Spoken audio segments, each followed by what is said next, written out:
Hi, I'm Kelsey Karbowski, and then this is my ID. Today I'm going to be talking about how the MHC1 and MHC2 molecules work and their different pathways. So here I've got this diagram. On one side is the MHC2 and the other side is the MHC1.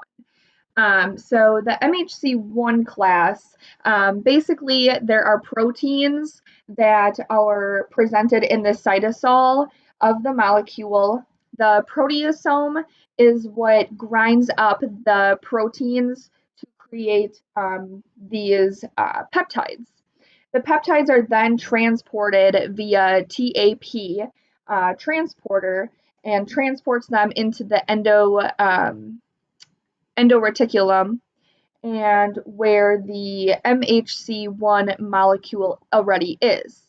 The MHC1 and the peptide then combine in the endoplasmic reticulum. Once the protein is bound, or the peptide is bound to the MHC1, it is then presented on the cell, which presents the antigens to the CD8, which are also known as the TC cells, which are the cytotoxic T cells. On the other side of the spectrum is going to be the MHC class 2 molecules.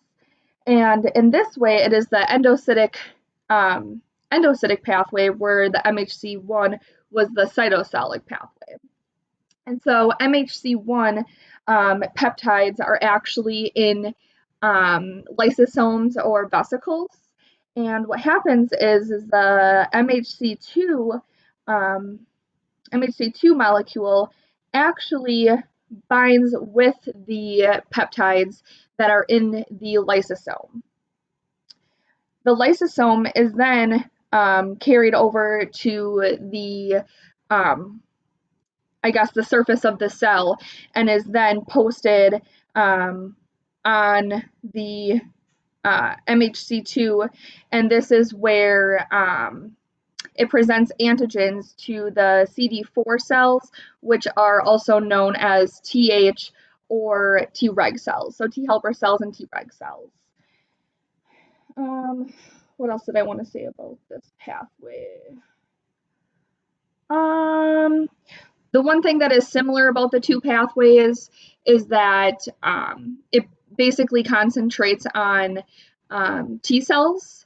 So one side is going to do the cytotoxic and Treg cells, and then, the Treg cells and the T helper cells, and then the other side is going to focus on the cytotoxic T cells. Other than that, I think that's pretty much kind of just like a brief overview on how they work differently. So I will end it there. Thank you.